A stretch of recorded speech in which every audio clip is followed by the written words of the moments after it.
डोक्यावर भगवी टोपी, गळ्यात भगवा रुमाल आणि मुखामध्ये मुख्यमंत्री देवेंद्र फडणवीसांचं कौतुक.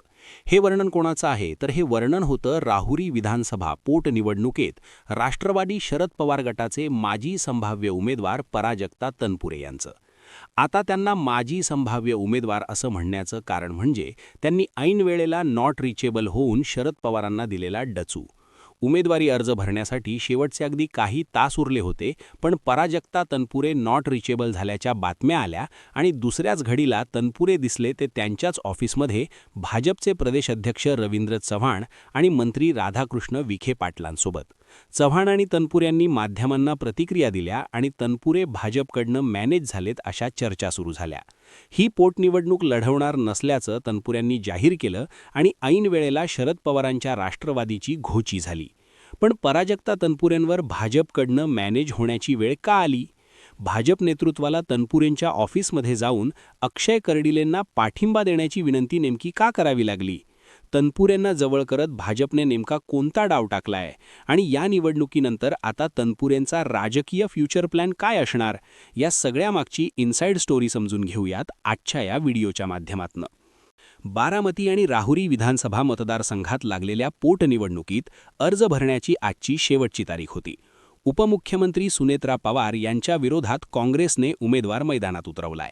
काँग्रेसच्या आकाश मोरे यांच्यासहित 19 जणांनी आणि राहुरीमध्ये अक्षय गर्दिले यांच्या विरोधात 4 उमेदवारांनी अर्ज भरले. पण राहुरीमध्ये सगळेजण निवडणूक लढवण्यासाठी इच्छुक असलेल्या माजी मंत्री पराजक्ता तनपुरे यांच्या अर्जाची वाट पाहत होते. गेल्या काळात त्यांनी निवडणूक लढवण्याची इच्छा व्यक्त केली होती, पण पक्ष मात्र जाहीर केला नव्हता. ज्यांच्याकडनं तिकीट मिळण्याची अपेक्षा होती त्या भाजपने अक्षय कर्डिलेंना उमेदवारी दिल्यावर आता पराजक्ता तनपुरे शरद पवारांची राष्ट्रवादी किंवा अपक्ष म्हणून निवडणूक लढवतील अशा चर्चा होत होत्या. कालपासूनच शरद पवारांच्या राष्ट्रवादीचे ज्येष्ठ नेते त्यांच्या संपर्कात देखील होते. पण सकाळी अचानकच पराजक्ता तनपुरे त्यांच्यासाठी नॉट रिचेबल झाले. त्यानंतर 11 वाजता मात्र भाजप प्रदेशाध्यक्ष रवींद्र चव्हाण आणि मंत्री राधाकृष्ण विखे पाटील हे तनपुरे यांच्या स्टेशन नाका परिसरातल्या जनसंपर्क कार्यालयावरच दिसले. त्यांचं स्वागत करण्यासाठी तनपुरे ऑफिसच्या गेटवरती उभे होते. त्यानंतर पराजक्ता तनपुरे, त्यांचे बंधू आणि भाजपच्या या दोन्ही नेत्यांमध्ये बराच वेळ बंदरदार चर्चा झाली. तोपर्यंत मोठ्या प्रमाणात माध्यमांचे कॅमेरे तनपुरे यांच्या ऑफिसबाहेर जमा झाले होते. जवळपास 45 मिनिटं चर्चा झाल्यानंतर चव्हाण, विखे आणि तनपुरे हे बाहेर आले. आम्ही पराजक्ता तनपुरे यांना भाजपचे उमेदवार अक्षय कर्डिले यांना पाठिंबा देण्याची विनंती केली आहे. आम्ही त्यांच्या सगळ्या मागण्या ऐकून घेतल्या, त्या पूर्ण करण्याचं आश्वासन स्वतः मुख्यमंत्री देवेंद्र फडणवीस यांनी तनपुरे यांच्याशी फोनवर बोलताना दिलं. त्यांनी सुद्धा या चर्चेला सकारात्मक प्रतिसाद दिलाय असं म्हणत रवींद्र चव्हाणांनी जवळपास तनपुरे मॅनेज झालेत हे डिक्लेअर करून टाकलं. अक्षय कर्डिले यांचा उमेदवारी अर्ज भरण्यासाठी चव्हाण हे निघून गेले. नंतर काहीच वेळात पराजक्ता तनपुरे स्वतः माध्यमांसमोर आले आणि असं म्हणाले की मी मतदारसंघातले काही महत्त्वाचे मुद्दे घेऊन निवडणूक लढवणार होतो, पण भाजपचे प्रदेशाध्यक्ष रवींद्र चव्हाण आणि मंत्री राधाकृष्ण विखे पाटलांनी मला शिवाजीराव कर्डिले यांच्या निधनानंतर सहानुभूती दाखवून निवडणूक सोडण्याची विनंती केली. मी जे मुद्दे घेऊन निवडणुकीला सामोरे जाणार होतो त्या सगळ्या मागण्या पूर्ण करण्यासंदर्भात मुख्यमंत्री देवेंद्र फडणवीसांनी मला आश्वासन दिलंय. त्यामुळे आता आम्ही माझ्या कार्यकर्त्यांशी चर्चा करणार आहे असं तनपुरे म्हणाले. आता त्यांच्या या स्टेटमेंटनंतर कार्यकर्त्यांशी चर्चा वगैरे हे सगळं फॉर्मॅलिटी असून तनपुरे हे भाजपकडनं मॅनेज झालेत आणि ते आता उमेदवारी अर्ज भरणार नाहीयेत हे जवळपास 100% नक्की झालं. पण तनपुरे भाजपकडनं मॅनेज झालेत यात काही नवल नाहीये, कारण गेल्या वर्षभरापासून तनपुरेंनी वेळोवेळी फडणवीसांचं केलेलं कौतुक आणि नव्याने घेतलेली हिंदुत्ववादी भूमिका तेच सुचवत होती. या भूमिकेमुळे भाजप त्यांना बिनविरोध विधानसभेवर घेऊन जाणार आणि शिवाजीराव कर्डिले यांचे सुपुत्र अक्षय कर्डिले यांना परिषदेवर पाठवणार अशा चर्चा होत होत्या. पण भाजपने मात्र अक्षय कर्डिलेंना अधिकृत अशी उमेदवारी दिली. त्यानंतर गेल्या काही महिन्यांपासून तनपुरे शरद पवारांच्या राष्ट्रवादीपासून दूर राहत होते, त्यामुळे ते आता अपक्ष लढवतील असं बोललं जात होतं. पण आज सकाळी पक्षासोबत नॉट रिचेबल होऊन तनपुरे भाजप नेत्यांच्या संपर्कात आले आणि त्यांनी निवडणूक लढवणारच नाहीये याचे संकेत दिले. शरद पवारांचे निष्ठावंत कार्यकर्ते आणि राष्ट्रवादीचे माजी मंत्री पराजक्ता तनपुरे मॅनेज झाले. पण हे सगळं होण्यामागचं कारण काय? तर तनपुऱ्यांना भाजपची आणि भाजपला तनपुऱ्यांची असलेली गरज. आता सत्तेत नसलेल्या तनपुऱ्यांना भाजपची गरज असणं साहजिक आहे, पण भाजपला तनपुऱ्यांची गरज का लागते हे सुद्धा समजून घेऊयात. तर राहुरी विधानसभेचा आजवरचा इतिहास पाहिला तर गेल्या काही वर्षांमध्ये इथं तनपुरे आणि कर्डिले या दोन घराण्यांमध्ये वर्चस्वाची लढाई दिसते. खरं तर शिवाजीराव कर्डिले यांना तनपुऱ्यांनी सुद्धा चांगलीच टफ फाईट दिलेली होती.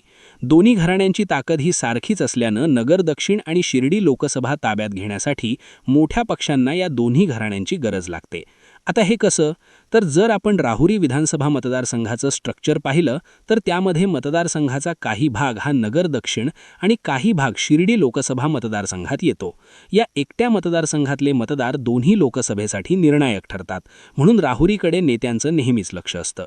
2024च्या लोकसभा निवडणुकीत पराजक्ता तनपुरेंनी निलेश लंकेसाठी रान पेटवलं होतं, पण राहुरीतनं मात्र ते लंकेनाला लीड देऊ शकले नाहीत.